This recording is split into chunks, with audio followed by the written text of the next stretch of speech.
Hi, welcome to Seth Studio YouTube channel. This is 2-point perspective, so let me show you how to do this. It's kind of fun. So what you're going to need is a ruler and a pencil, and you're going to need a piece of paper. So go ahead and halfway across draw a horizon line, which is where the sky meets the ground. Then you're going to draw 3 vertical lines. You're going to do 1 on the horizon line, 2 way up high, 3 way down below. Awesome. At the end of your horizon line, you're going to draw 2 dots. Those are called the vanishing points, VP1 and VP2. So this is already on VP1, and I'm going to get all my angles from the vanishing point. So what I'm going to do is go ahead, take this and connect. Great. Draw lightly. You're going to erase a lot of these lines. And then I'm going to take the top and this dot. My ruler's lined up, and I'm going to draw. And that's how I get my angles. So that's one way of doing this. And then the next way is to end it. So I'm using vertical lines. But a lot of people end up turning their lines. They think it looks cool. It does look cool, but it looks like it's tilted or falling, especially if these were like telephone poles or trees. So please don't do that.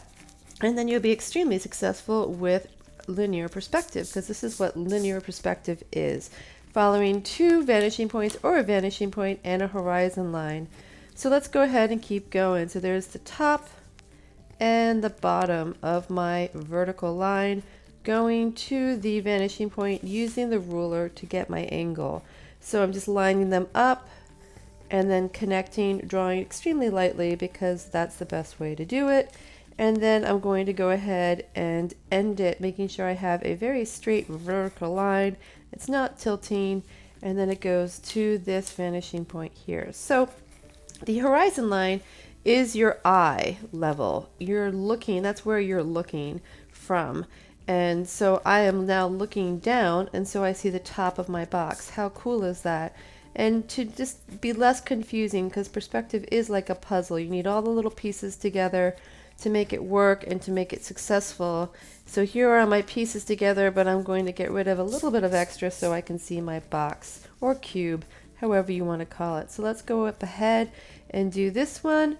It's in the sky, so we're looking up from the horizon line at our eye level at this vertical line. And so I'm going to take the top and the bottom. So this will connect or interconnect with this. So I'm going to stop drawing my line, if you have noticed that. And you don't have to draw it all the way to the vanishing point. I'm showing you my work. It's actually best not to, so you don't have to do that. So when you practice the next time, just line this up with this and then stop. But again, I'm going to show you my work because this is a beginning and a practice, correct? Great. So this is how you're going to get the bottom of your cube. How cool is that? It is not tidy and clean as you would think it would be, like this one. This looks kind of tidy and clean.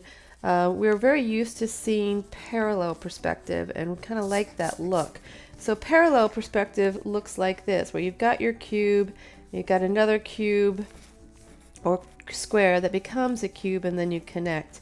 That's very tidy in our eyes, but then it will start to look a little different, but it will look cool once you walk away and look at it. So thank you so much for tuning in, liking, and subscribing to my YouTube channel. Take care.